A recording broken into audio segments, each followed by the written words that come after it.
Welcome to The Spacious Place with Andrea Best, brought to you by CKJ Live. The Spacious Place is where you get to be who you really are.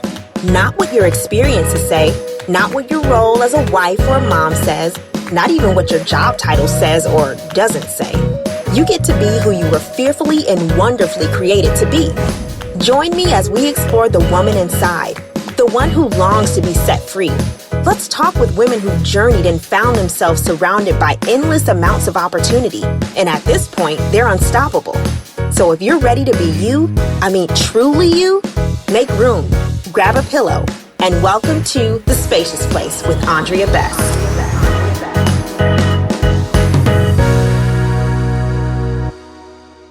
Hey guys, welcome to The Spacious Place with Andrea Best. This is part 2 of mother-daughter relationships. I have been talking with Coach Dominique Robinson just about mother-daughter relationships, about her new book that has been published, and we have been diving into mother-daughter relationships. But for part 2, we have a special guest, and I cannot wait to introduce her. So let's get into part 2. I want to introduce our second guest for today. So this conversation is going to get real good, y'all. It's already rich.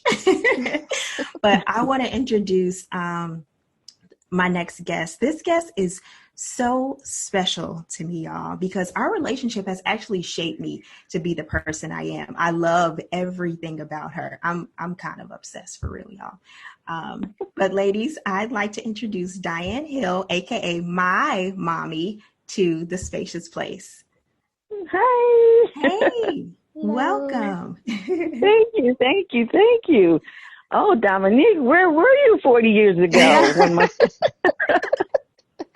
I'm sitting here, I'm like, oh my, she's talking about my life and what I did with my girls. But the conversation piece was so, I was into it because I essentially lived it. I had 2 daughters in 2 different decades. Oh, wow. And the conversations were, at the time, I thought were very different. But as I listened to you, I don't think they were that different. And I say that because with my oldest, I was a teenage mom. Mm-hmm. And so I had her in my parents' house. And it's like we were both learning things together. I didn't take the approach of trying to communicate with her. It's like I didn't know what to do, so I relied on my mom. But in her preteen years, I got married and we moved out of my parents' house into our own, and I really had to start parenting. Mm-hmm. And only thing I knew was how my mom parented me, and I kind of thought, I don't want to do that. I don't want to be. It was when I grew up, what my mother said, what they said, what my dad said. That's what we did. We didn't question them. It was like, oh no, you can't do it. Oh, okay. We may have sulked, not in front of them, and we didn't dare say anything back. Right. So. Right. But the thing is, when I started to raise her, we started to parent her, when she moved in, we all moved in together with me, her, and my husband. It was just her at the time. And so I think I started parenting like my mom because I didn't know how. Although I said I didn't want to parent that way, I didn't know any other way. And then when I became conscious of it, I started to want to flip the script and say, well, no, that's something that my mom would do. So maybe I'll be a little bit more lenient. And then I started to, we were making decisions together. This part became tricky because she only knew me as a parent at the time. And when me and my husband started making decisions together, we say, well, no, you can't do that. Well, no, I can't do that. And then she came to me one day, why you can't ever make a decision on your own? Why you have to always ask Dad when you have to do something? I'm like, you can't say that. I asked him because I didn't really listen to what she was saying. I just heard what she said and reacted. And the main reason when I started listening, she wrote this long letter to me. And I read this letter, and what she said in it, and she ended with, I guess now you'll have to ask the king what to do. Oh, wow. I'm like, she thinks that we're not making this decision together, because before it was only, so she looks at me not making the decision, that he's making the decision about her life. Yeah. So Coach Dominique, sorry to cut you off, Mom. I just want Coach Dominique to chime in here. When you hear a story like this, like if this situation had come to you, you know, where do you begin to tackle this? You know? You know what? And it sounds as though, and correct me if I'm wrong, you didn't have all the necessary tools you needed to parent the way that your daughter needed you to parent her. However, you used the tools that you did have, and you did the best that you can based off of what you knew. And that's okay. What ends up happening is, like you said, you use what you knew, which was how your mom raised you, which may not have been ideal, but that's all you knew. You can't do things based off of what you don't know, right? And Exactly. And listening to what you said, I can relate to it wholeheartedly. My mom was a teenage mom when she had me in my grandmother's house. And then we moved out of my grandmother's house. She still was a single mom, but 10 years later, she had my sister.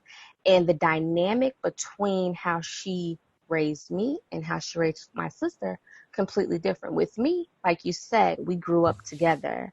So, you know, there's this other little person that I have to care for, and I'm still trying to learn and care for myself. And how do I do that? And then here you are a little bit older, a decade later, and you have another child. Well, now I've learned a little bit more. I've learned a little bit more lessons.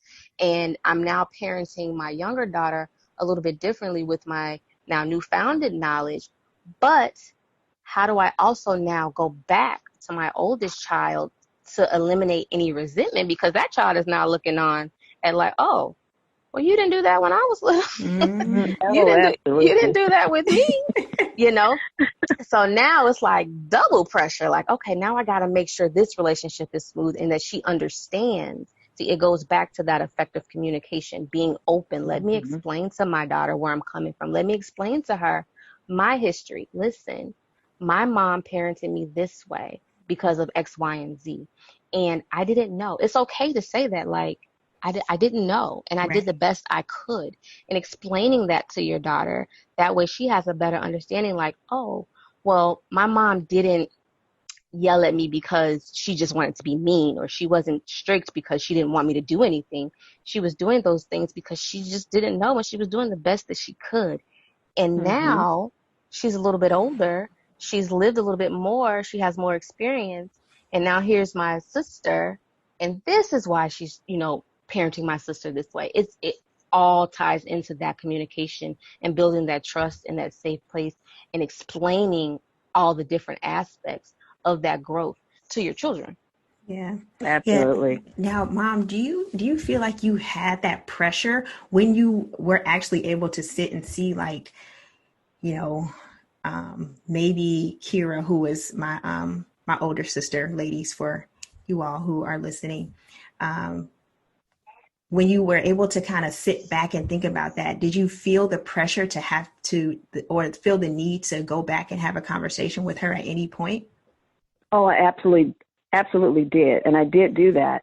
And I started a conversation with just her and I, and trying to work through our communication. And then I brought my husband in because I didn't want her to think that he wasn't a part of our family, and that she could just come to me and I'm going to make this decision. And then we sat her down and just said, you know, we listened to her. She, you know, we kind of cried, we talked, and just, you know, said, we're a family. We make decisions to benefit you as well as us. We're protecting you. But at the time, when I was talking to her, you know, when it was just she and I was telling her, I wasn't really listening to you until you wrote it on paper and I saw it. So we were making decisions that we thought were best for you, but we weren't really listening to what you were saying. But now we worked through it. It took some time, but we worked through it. And she got to the point where she wasn't just coming to me for things. She was going to her dad for things. So I think we kind of had a little breakthrough there, that she started communicating to the both of us because she knew we were listening. Right. Right. And with the youngest, like you said, it was 10 years later. I had gone through what I thought was going to be easy with the second one. It wasn't, because our teenage years were just all over the place. Mm-hmm. And Ooh, child, at yes. times, and I thought, oh, this will be so easy. You know, she has a big sister and da da da da da, and I can just, you know, do all these little things and just have her participate in everything. But when the teenage years came, it was great. And the little years, the Girl Scout and all that. But teenage years, it was the slamming of the doors, which I had never experienced with the older one. Mm-hmm. Yeah. It was going to her room. It was. Now, do you think that you were a little more lenient with me, so I kind of pushed the limits? Oh, absolutely. Absolutely. You pushed a lot of limits that I don't think she couldn't have gotten away with, because I would have referred back to, my mom would have never let me do that. Mm-hmm. But yeah, with you, I didn't refer to what happened before. I kind of relied on my own experience with your older sister and thought, well, okay, I'm older, I'm wiser, I can do this. mm-hmm. And I know the direction that we want to go with it. Right. Yeah. Until you turn like 15, 16. Yeah.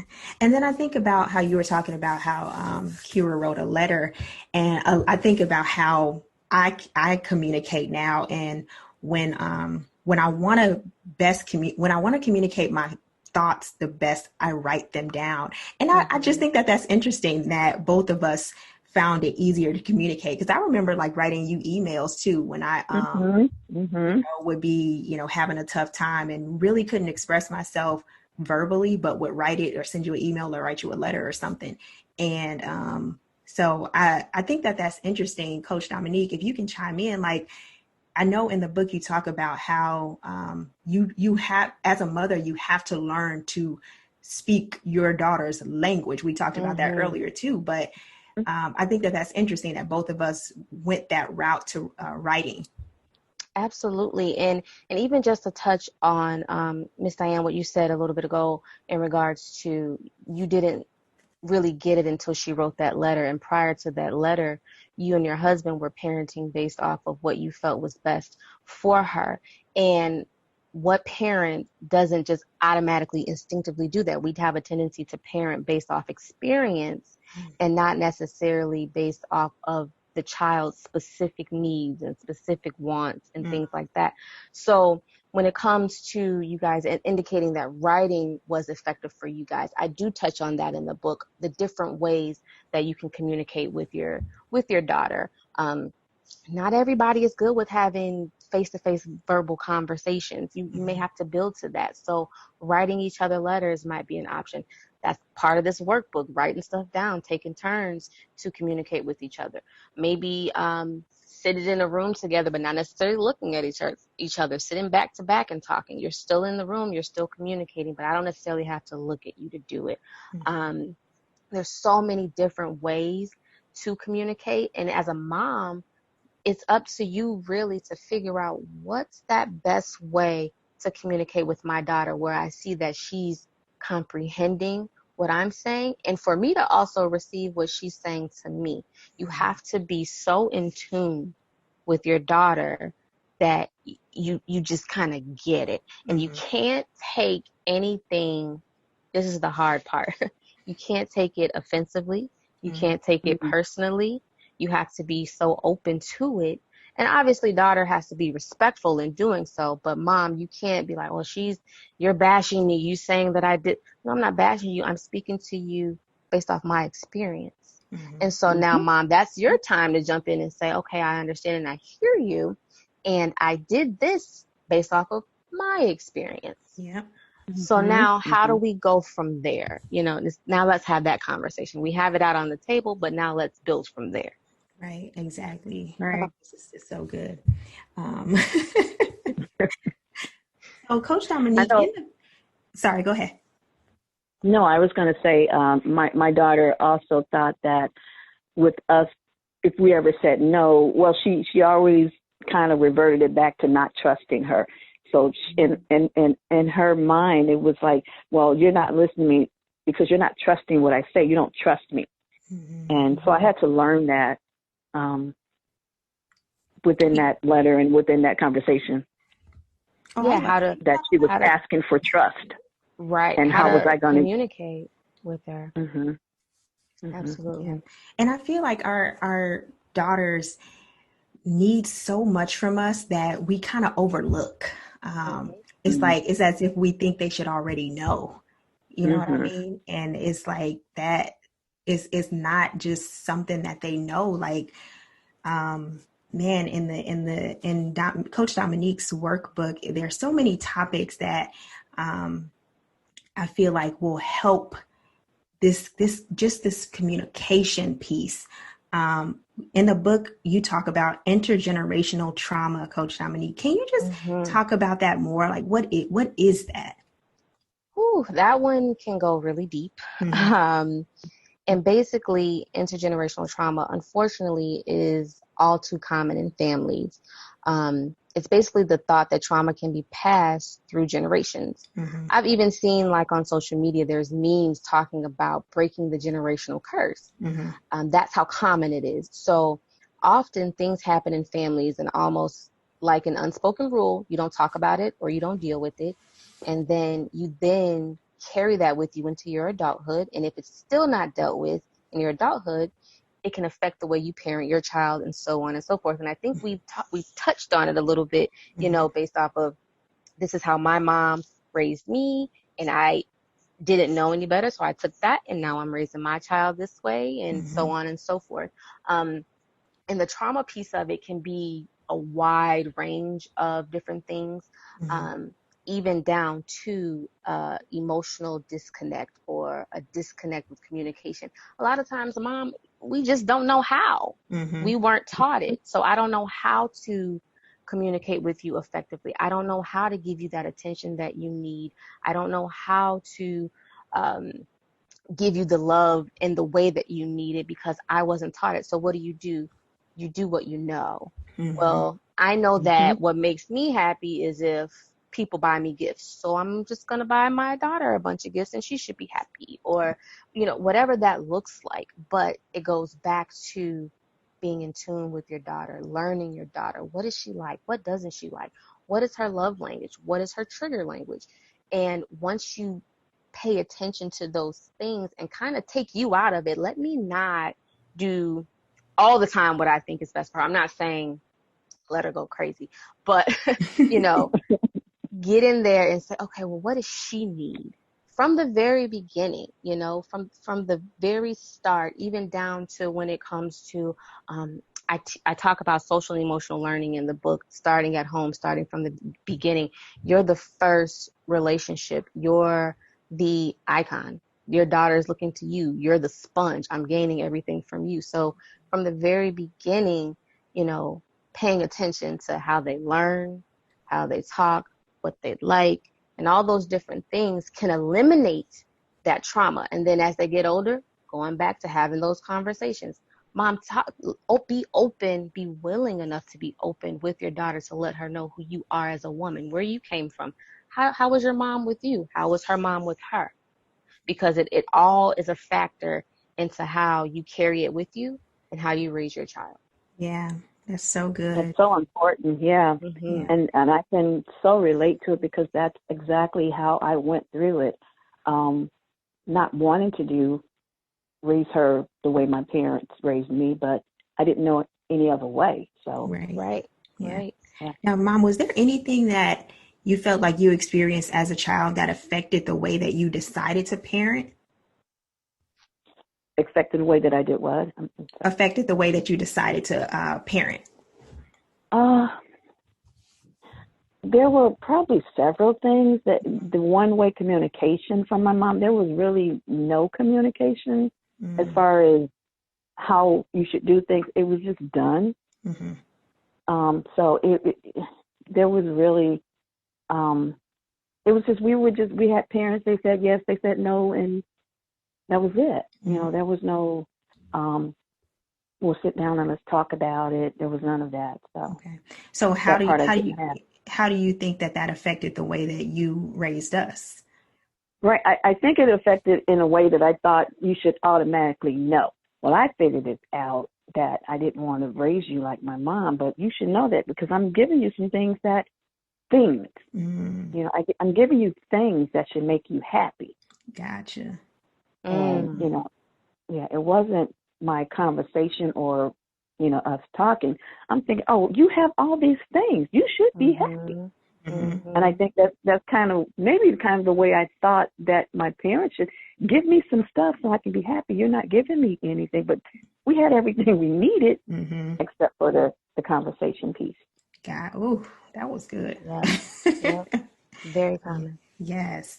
Now, we were talking about it a little earlier, how in my teenage years, we kind of had it out and butted heads a little bit. Now, when we did have conflict, I was trying to think earlier of a time that we've recently had conflict, and I could think of one thing because these days me and my mom are pretty much on the same page. We talk about everything and we communicate very well, I feel like. But there was one situation that probably happened maybe a year or two ago, and it wasn't a big thing, but I'll just explain what happened, and then Coach Dominique, if you want to kind of just talk us through this.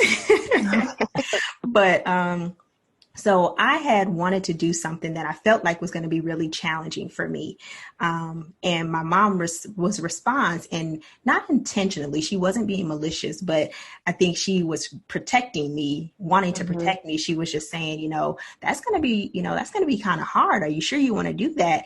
And I kind of felt bad, like, oh, well, maybe I shouldn't do it. Or, she doesn't think I'm strong enough to do it. That's the approach I took.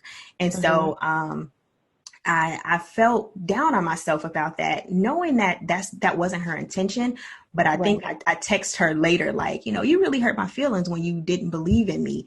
And that was one of the most recent things I can think about, honestly. But do you ever see that where there are like projections of what the mom thinks maybe even she can handle, and she projects that onto her child? Like, have you seen that in your clients?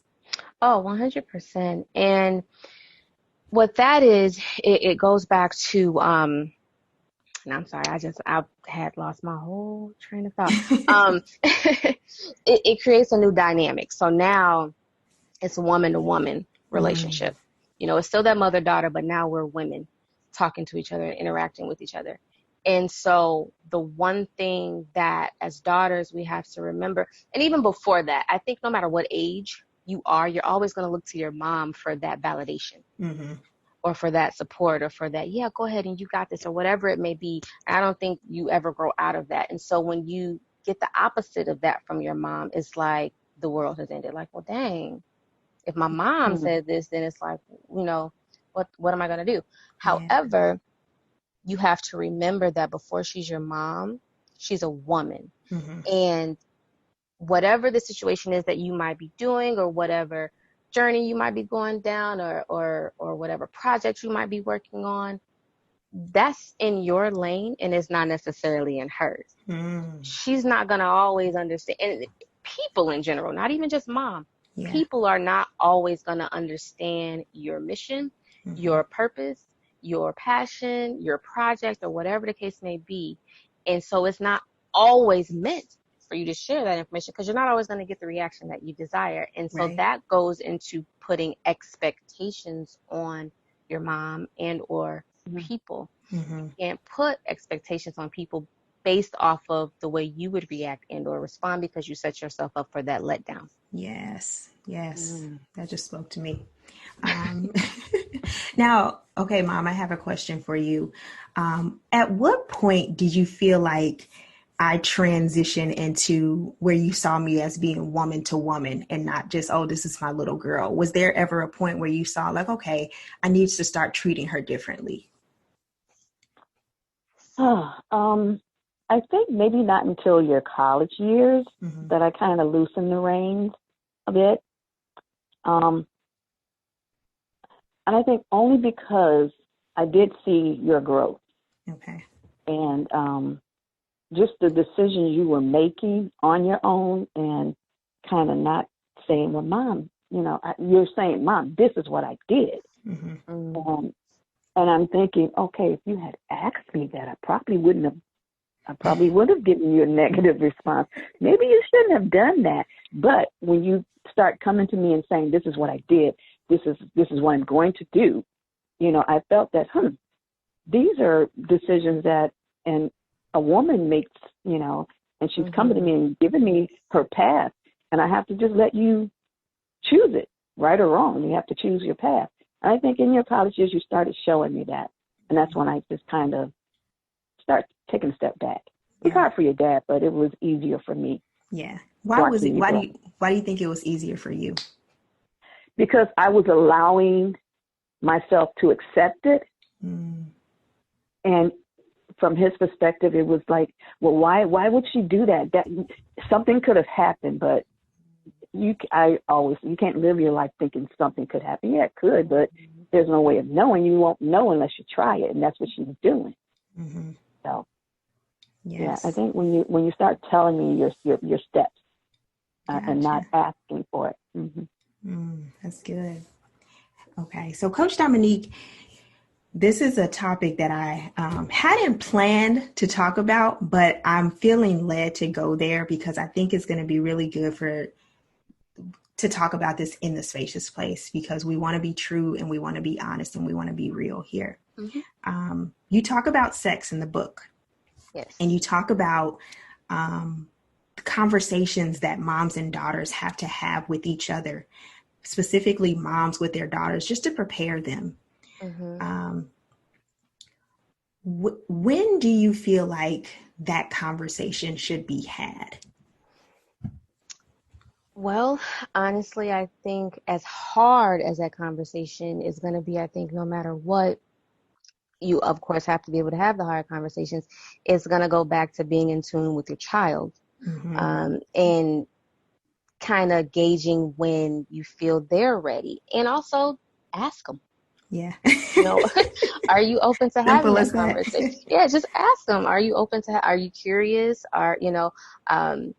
I do mention in the book, have that conversation. Are you thinking about it? If you're already in tune and you guys are having that dialogue and you're open, you'll get a great sense of when it will be the perfect timing. It's going to be a case by case situation. I don't know that there's a specific age, especially today. It seems like stuff is happening earlier and earlier. So it's going to be a matter of mom really paying attention to their daughter and seeing when they think on both ends it's a good time to discuss the topic of sex in general, the ins and outs, do's, don'ts, and everything that entails. Yeah. And so, Mom, I want to ask you, how do you feel like we handled kind of that topic growing up? I'll share. I was active early on in my teenage years, and so as a mom, like, how do you accept or handle that type of conversation with me? I don't know if we had the conversation. What I did was kind of watch you and knew and just knew that, let me bring it back to your dad. It was like, well, why would you get her birth control pills if she's not active? Well, am I hitting the button? I keep hearing beeping in my ear. Oh, sorry. And so I never had the conversation, but I watched. Okay. And we never had the conversation, but I did watch. I never had it with my oldest, but when she thought I didn't trust, I think I kind of trusted her where she didn't come to me when she was sexually active, and by the time I thought she was pregnant, well, at 19, but it was because she didn't know how to come to me, and I didn't know how to approach her with it. I thought I was just letting her be because we trusted each other. But the trust wasn't really there because she was afraid to come to me to talk to me about it. And with Drea, I kind of watched and listened and thought, she's out there. And she must be protected. I have to protect her that way. I don't know how to bring the conversation to her. Don't know if she's going to deny it. And if I bring it to her, if she denies it and she doesn't want to do this because she say, well, I'm not doing anything. Why don't you trust me? I didn't want to hear that. So I kind of took the silent but protective route, I thought. Mm-hmm. Yeah. And Coach Dominique, but I think now, I'm sorry. Go ahead. No, I'm just saying, I think now with this age of technology and everything, and kids are learning so many things at once and can Google anything that they want to, even at age 3 and 4, anything that they want to know about. I think those conversations are important to be had as soon as they think about the question. And like Coach Dominique said, you have to gauge your child and see how much information they can absorb at once, but never say, well, no, I don't want to talk about that. Well, no, you're too young to talk about that. Yes. Because, it's those conversations need to be had. From what I've experienced and the way that I went about it was, looking back in hindsight, I should have conversations should have been had. Yeah. And I think that it's just a hard conversation to have, because as a mom, you think if I talk about this, am I making her, want to do it? Is she going to be more curious? So Coach Dominique, if you can speak on that, like, how do you even, as a mom, begin to approach that, knowing that, even having the experience I had, sometimes I think about, okay, I started to be sexually active when I was 16. So do I talk to my daughter about it earlier? I don't want to introduce it too early. Like you said, I'm gauging her. And even with my mom said, there's that trust there, but it's like, I don't want to push it upon them. So if you could just even speak on that point. Yeah. And so you got to remember, if you as the mom feel uncomfortable or hesitant, then you got to know that your daughter is feeling the same way. You can't expect that if you feel a certain kind of hesitance about the conversation, you can't expect your daughter to be super comfortable and be like, hey mom, I'm ready to talk about sex. That's unrealistic. So going back to a point that Miss Diane made about technology and Google, yes, that is true, that is out there. But one of the things I talk about in the book is having that conversation, because what will end up happening is, if you don't have the conversation or create that comfort to have the conversation, your daughter may go out and get the information from a friend or from an unreliable source, and then they're told some not so good information. And your mom, you're the source. You've been there. She's never been where you've been yet. So you are the guru, you know what I mean? You are able to break things down for her and tell her, no, baby, don't do this, or and just be careful about your approach. That's all it is. And in my experience, in my opinion, even with my kids now, I have 2 boys.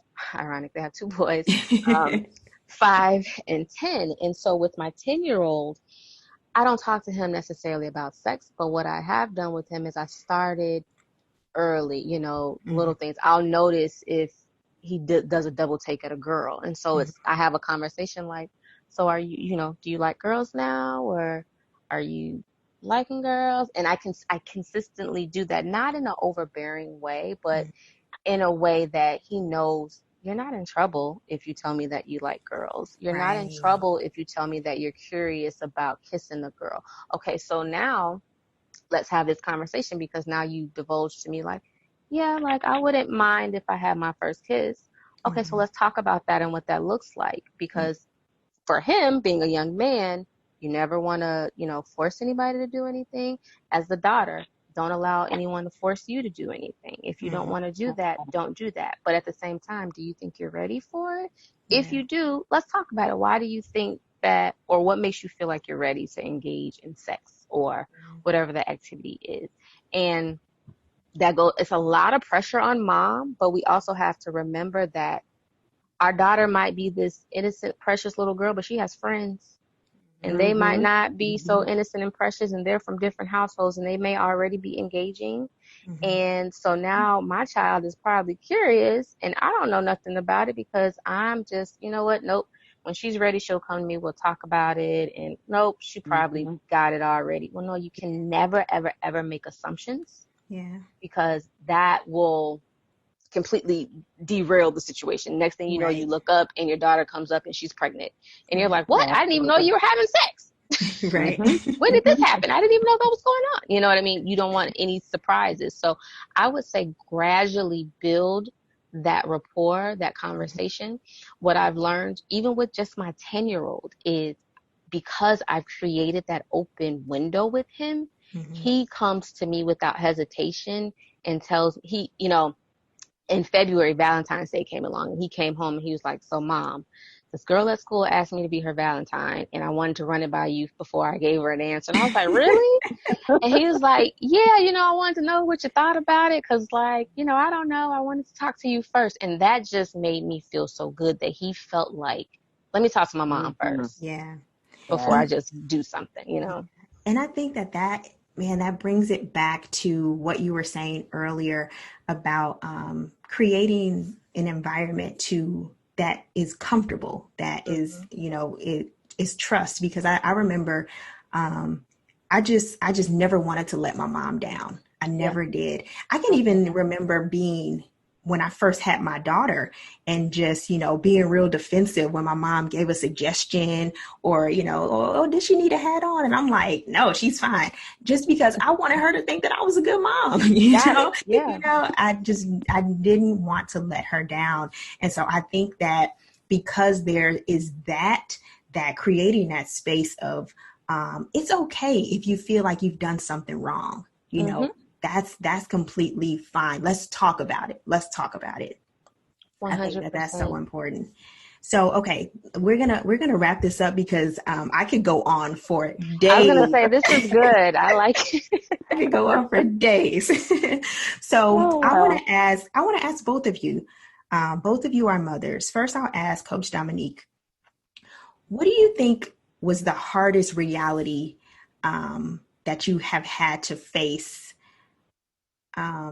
Well, you have you have sons, but I guess as a daughter, the hardest reality you've had to face in your relationship with your mom. Let's see. Well, I can answer on both ends. So with my son, the hardest part so far, I mean, he's only 10, but still, was realizing that he's his own person and he has his own opinion and he wants to do things that he wants to do. Just a small example, my husband is a daredevil. And so he's like, oh, I want to jump out of a plane. My son's like, me too. I was like, And, the first thing my son said, well, Mom, I'll be fine. But you do know when I turn 18, you can't stop me, right? And it was like, whoa. Well, he has a point. And that's a hard pill to swallow. Like, he's no longer under my thumb and he has to live his life how he wants to live his life. And, as a daughter, I think it was when I realized that my mom is just human. Yeah. She's just a regular human being. And when I became a mom, I realized the pressure that, is placed on us. And as a child, you don't know what that looks like and you don't get it. You just think, Mom, you're supposed to buy me stuff and love on me and be the best superwoman ever. And we don't understand everything that goes into motherhood. Yes, I have to provide for you. I have to be understanding. I have to make sure that I meet you where you are on your level and I'm understanding. I need to make sure that I'm not dictating to you, but I'm listening and I hear you and all these different things. And at the same time, everything that I just named is just motherhood. That doesn't even include me being a woman in womanhood and dealing with my own pressures of a woman or as a wife or my 9 to 5 and everything else. So, I think us women first, we don't get enough credit because it's so much. But yeah, going back to the original question, I don't mean to babble, but yeah, the turning point with my son is just realizing he's an individual and he's going to, eventually begin to make his own decisions. And it's not going to be, what I say goes anymore. And I think that's a little tough. Yeah. Yeah. And what about you, Mom? What was the hardest reality you had to face, I guess, as we were growing up and for you as a mom? That's tough. I guess the hardest reality, I think it came later on when you all were adults, that, I wanted to make every decision that I made the right one. Mm-hmm. And, and as I saw you grow, it was tough to just realize I'm not going to always make the right decision, but Mm-hmm. I had to stand by it at the time. So making decisions sometimes are really tough because I had to do the hard ones, and I had to turn around and just cry and not let you see it. Right. So, That's deep. And not let her see it. So see, that right there, I would encourage you to, not now, of course, but I would encourage a mom, let her see it. Mm-hmm. Open with her. Mm-hmm. Share that with her. Share that vulnerability so she knows my mom is human. She got feelings too. And Absolutely. she goes through things as well. I would say allow your daughter to see that side of you as well. Mm-hmm. Yes. Mm-hmm. Yeah. And so I'll answer the question too. I think the hardest reality that I've had to face, I guess, as a mom would be that it kind of goes along with what Coach Dominique said, is that my daughter is a completely different person than I am. And she has her own way of doing things. And I have to let her do that. I have to let her be herself because she is so unique. And sometimes I feel like, my way is better. And she's only 4, but I have to understand that my way isn't the only way, and I have to put my pride aside sometimes, which is hard. Yes. Yep. Really, because I want her to feel comfortable being who she is. I don't want her to feel like she has to perform for me or for anybody else. You know what I mean? And so I think that has been the hardest thing that I've had to face, is that, she's her own person. And sometimes I gotta let her do it the way that she wants to do it, because it's teaching her that it's okay to be you, to completely be yourself. Yeah. Absolutely. Allow that space for her to grow and grow into her individual self, and Exactly. not grow into someone she's expected to be. Right. That's exactly right. That's exactly right. This conversation has been truly fulfilling for me. Truly fulfilling. I want to thank both of you just so much for being so open and honest, for being so transparent, for I think giving our listeners something to really think about. Ladies, if you've been listening to this conversation, I would encourage you to have this conversation with your mom if you are able to.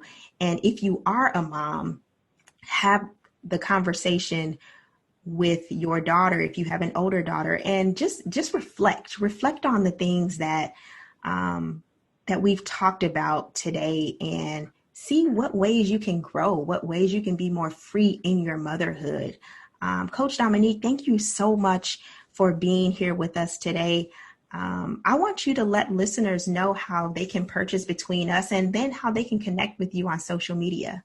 Absolutely. And again, thank you so much. I've enjoyed this conversation. Like Of you said, I can course. go on and on about it, because it's such an important topic that Yeah. unfortunately does not happen often. Right. But we're working on it. That's what the book is Yes. about. So again, the title of the book is Between Us, a Mother and Daughter Workbook to Strengthen Communication. It is available on Amazon and all other major retailers. So be sure to purchase that. But like we talked about a little bit earlier, I'm very transparent. So I want to connect with you guys, talk to you guys. You can follow me on Instagram at Coach_Dominique. I'm also on Facebook, and my website as well is www.herempowermentcoach.com. Awesome. Awesome. And mommy, thank you so much. You're welcome. This has been enlightening. It it has. Yes.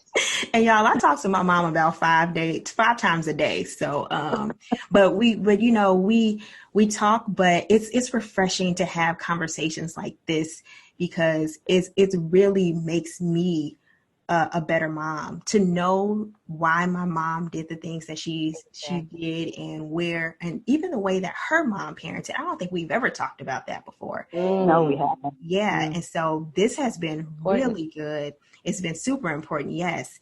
And so I just want to thank you, Mommy, for being on the show. Oh, you're welcome. Y'all, that conversation gave me all the feels. If you haven't listened to part 1 of mother-daughter relationships, you need to go back and listen. But part 2 is just even more rich. It's just full of just insight, things to think about as women, as mothers, as daughters. The conversation was just so amazing. I'm thankful to Coach Dominique. I'm thankful to my mom for joining me. It's been great. Until next time, guys, this has been The Spacious Place with Andrea Best. You've been listening to The Spacious Place with Andrea Best, brought to you by CKJ Live. Psalm 118:5 says, "When hard pressed, I cried to the Lord. He brought me into a spacious place." Come back and join me as we make more room in our lives to be the women we were created to be. Let's live in the spacious place.